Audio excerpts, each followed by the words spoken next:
नमस्कार छात्र, Suprabhatam, good morning everybody. कल हमने वीडियो में इतनी शक्ति हमें देना दाता काव्य का भावार्थ समझा था। आज छात्र हम उनके शब्दार्थ और अभ्यास और स्वाध्याय का अभ्यास करेंगे। सबसे पहले मेरे प्रिय छात्र, यहाँ पर जो शब्दार्थ दिए हैं वह आपको अपनी कॉपी में लिख देना है। अब देखते हैं अभ्यास का प्रश्न नंबर 1। उसके 5 प्रश्न यहाँ पर दिए गए हैं। पहला प्रश्न मैं आपको सॉल्यूशन करवाऊँगा और उसके बाद बाकी जो 4 प्रश्न हैं वह आपको अपने आप अपनी कॉपी में लिखना है। ठीक है छात्र, तो तैयार। मन का विश्वास कमज़ोर होना ऐसा कवि क्यों कहते हैं? तो देखिए, उत्तर के रूप में मनुष्य का मन जो होता है वह चंचल होता है। वह दुख में निराश हो जाता है और सुख के समय बहुत खुश हो जाता है। और जब दुख आता है तब हमारे मन का जो विश्वास होता है वह कम हो जाता है।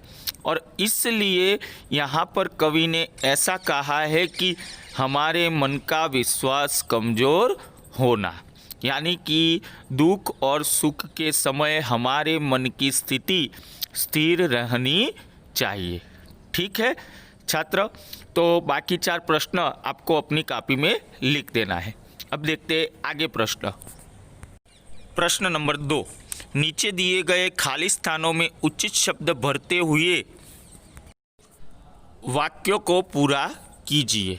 यहाँ पर 8 शब्द दिए हैं कोष्टक में और रिक्त स्थान की पूर्ति 7 नंबर तक है। तो आपको यहाँ से शब्दों को पसंद करके रिक्त स्थान की पूर्ति करना है। मैं एक उदाहरण देता हूँ। 1, राधा पढ़ने में तेज है, खाली जगह खेल में नहीं। तो क्योंकि, ताकि, और, की, लेकिन, फिर भी, या। तो यहाँ पर लेकिन आएगा। राधा पढ़ने में तेज है लेकिन खेल में नहीं। उसी प्रकार बाकी 6 रिक्त स्थान की पूर्ति आपको कर देनी है। प्रश्न नंबर 3। देखिए छात्र, यहाँ पर आपको अपने विचार प्रकट करने हैं। निम्नलिखित विषय के बारे में अपने विचार व्यक्त करते हुए चर्चा कीजिए। यहाँ पर चर्चा कीजिए लिखा है, लेकिन स्कूल अभी बंद है, तो आपको अपनी कॉपी में यह प्रश्न का उत्तर लिख देना है। कैसे, तो देखते हैं। बारिश होनी चाहिए या नहीं? यदि आपकी राय होनी चाहिए है तो पहला वाक्य देखिए। बारिश होने से धरती हरी भरी बनती है और खेत में अच्छी फसल होती है। यदि आपकी राय नहीं है तो बारिश होने से कीचड़ होता है, गंदगी फैलती है, बीमारियां बढ़ती है। तो आपको जो भी पसंद हो, आपकी राय में जो भी हो, उसके बारे में 5 से 7 वाक्य आपको लिखना है। होनी चाहिए तो होने से क्या फ़ायदा होता है वह लिखना है, और नहीं होनी चाहिए तो होने से क्या नुकसान होता है वह लिखना है। ठीक है, चलिए छात्र आगे देखते हैं।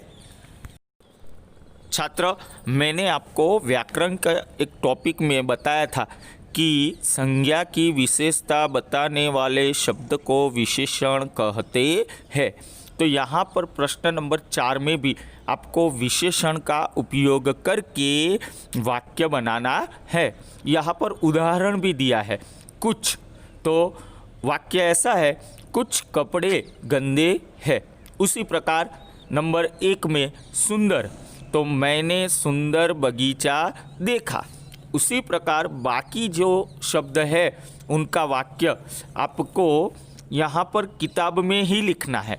यदि आपके पास किताब नहीं है तो अपनी कॉपी में भी लिख सकते हैं। देखते हैं प्रश्न नंबर 5। संयुक्ताक्षर से शब्द बनाकर वाक्य में प्रयोग कीजिए।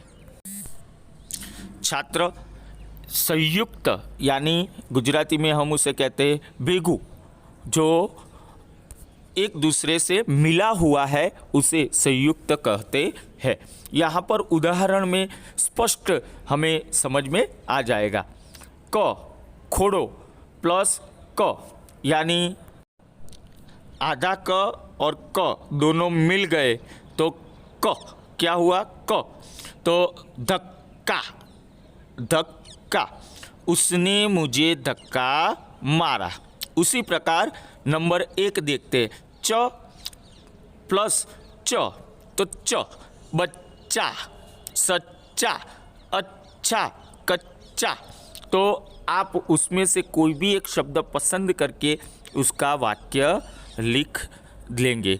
अब देखिए छात्र, आपके पास फिर से यह प्रश्न किताब में लिखना है। यदि आपके पास किताब नहीं है तो कॉपी में भी लिख सकते हैं। तो उसी प्रकार बाकी उदाहरण यानी कि बाकी जो शब्द दिए हैं संयुक्ताक्षर, उस पर से आपको अपनी कॉपी में लिख देना है। प्रश्न नंबर 6, इस काव्य को टेप रिकॉर्डर के माध्यम से अपनी कक्षा में सुनाइए। देखिए छात्र, अभी वीडियो से आप पढ़ाई कर रहे हैं तो मैंने आपको पहला जो वीडियो था उसमें काव्य भेजा है। आपको उसे पुनः फिर से सुनकर क्या करना है, कंठस्थ कर लेना है। ठीक है छात्र, तो यहाँ पर अभ्यास पूरा हुआ। देखते हैं स्वाध्याय। मेरे प्रिय छात्र, यहाँ पर स्वाध्याय के जो प्रश्न है, प्रश्न नंबर 1, प्रश्न नंबर 2 और प्रश्न नंबर 3, 4 तक आपको खुद अपनी कॉपी में उसके उत्तर लिख देना है। मेरे प्रिय छात्र, प्रश्न नंबर 5 जो है काव्य पंक्तियों का भावार्थ लिखिए। तो आपको अभी वह नहीं लिखना है, क्योंकि आप पूरा काव्य कंठस्थ कर लोगे तब उसे अच्छी तरह से लिख पाओगे। ठीक है छात्र, तो आज के लिए आज जो इतनी शक्ति हमें देना दाता, काव्य का अभ्यास, शब्दार्थ और स्वाध्याय के 4 प्रश्न आपको अपनी कॉपी में लिख देना है। आगे का गद्य हम अगले वीडियो में पढ़ेंगे। तब तक के लिए अस्तु। जय हिंद, जय भारत।